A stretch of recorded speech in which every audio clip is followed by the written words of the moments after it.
तीनों भाई मिलजुल कर खेती करते थे और आपस में बड़े प्यार से रहते थे। उन तीनों की पत्नियां सीता, राधा और नेहा भी सगी बहनों की तरह रहती थीं। तीनों भाइयों के परिवार एक ही घर में रहते थे। उनके घर की रसोई में मिट्टी के 3 चूल्हे थे। मिट्टी के उन चूल्हों पर उनकी पत्नियां मिलजुल कर खाना बनाती थीं। भाई, तुम तीनों की जितनी भी तारीफ करो कम है। मिट्टी के चूल्हों पर जो खाना बनाती हो उसका तो स्वाद ही निराला होता है।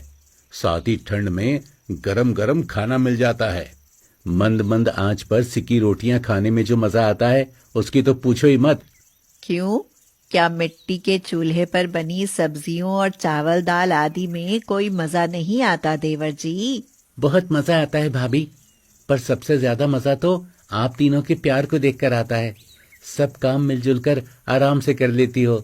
सीता, ये बात तो गोकुल बिल्कुल ठीक कहता है भाई। घर में 3 चूल्हे और 3 परिवार है।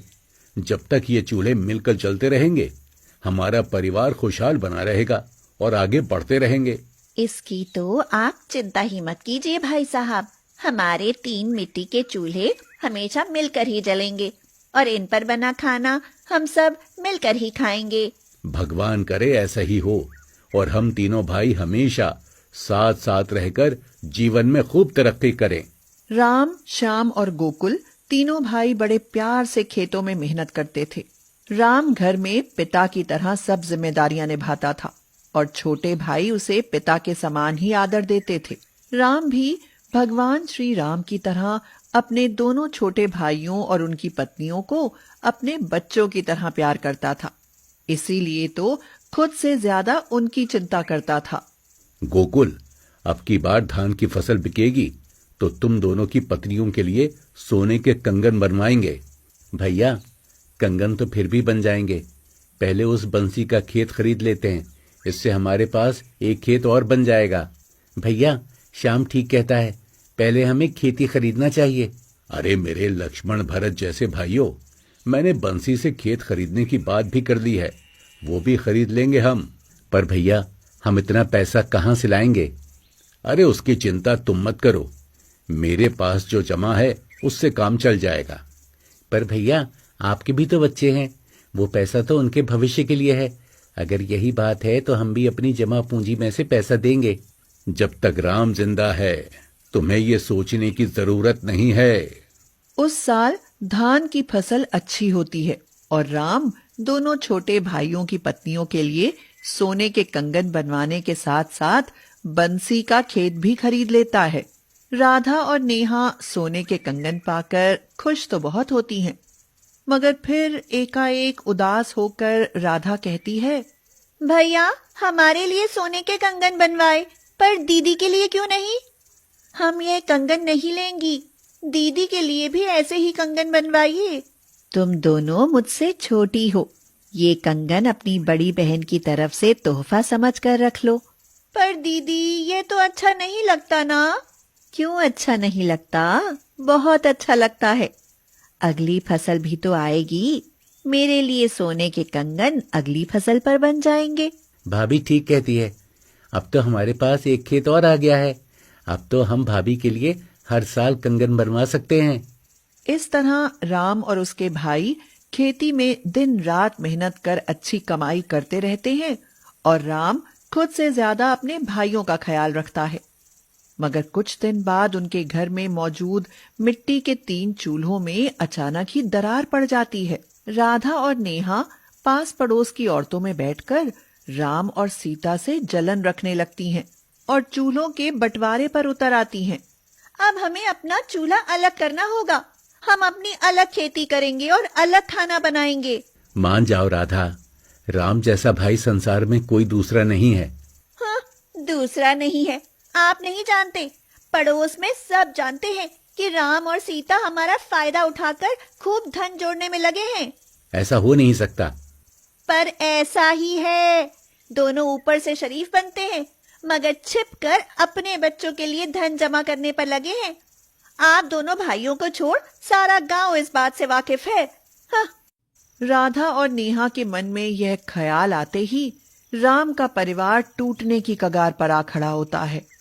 पत्नियों के कहने पर उनके मन में भी अलग होने की बात घर कर जाती है।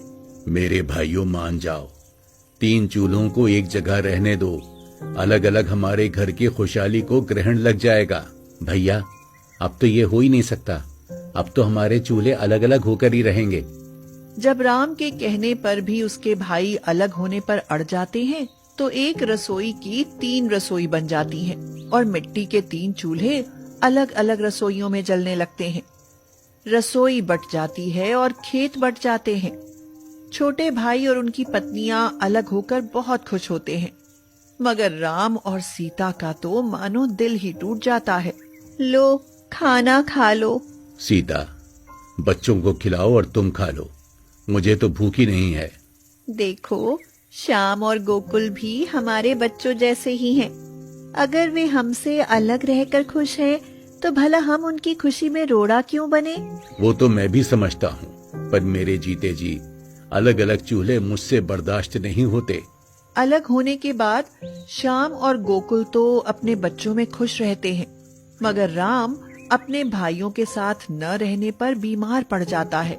और एक समय ऐसा आता है कि सीता के पास राम का इलाज करने के लिए भी पैसे नहीं बचते। वह मदद के लिए श्याम और गोकुल के पास जाती है और कहती है, तुम्हारे बड़े भाई बहुत बीमार हैं। उनके इलाज के लिए पैसे नहीं है मेरे पास। वाह, पैसा ऐंठने की क्या तरकीब बनाई है। बड़े भैया हमारे हिस्से का पैसा भी दबा कर रख गए और उनके इलाज के लिए पैसा नहीं है। भाभी सही कह रही हैं, बड़े भैया के पास पैसे की कमी थोड़ी ना है। दीदी, हमसे पैसे की उम्मीद मत रखो, हम कोई पैसा नहीं देंगे। हाँ भाभी, अगर सच में पैसा नहीं है तो क्या, खेत तो है ना, उन्हें बेचकर भैया का इलाज कराओ। यह कहकर श्याम और गोकुल सीता को अपने घर से खाली हाथ भेज देते हैं और कुछ दिन बाद राम की तबीयत बहुत ज्यादा खराब हो जाती है। राम अस्पताल में बिना इलाज के मौत से जूझ रहा होता है कि तभी एक दिन गांव का जमींदार बिशन श्याम और गोकुल से कहता है, अरे क्यों रे श्याम, तेरा भाई अस्पताल में मौत से जूझ रहा है और तुम उसका इलाज तक नहीं करा सकते। राम जैसे भाई से इतनी दुश्मनी क्यों?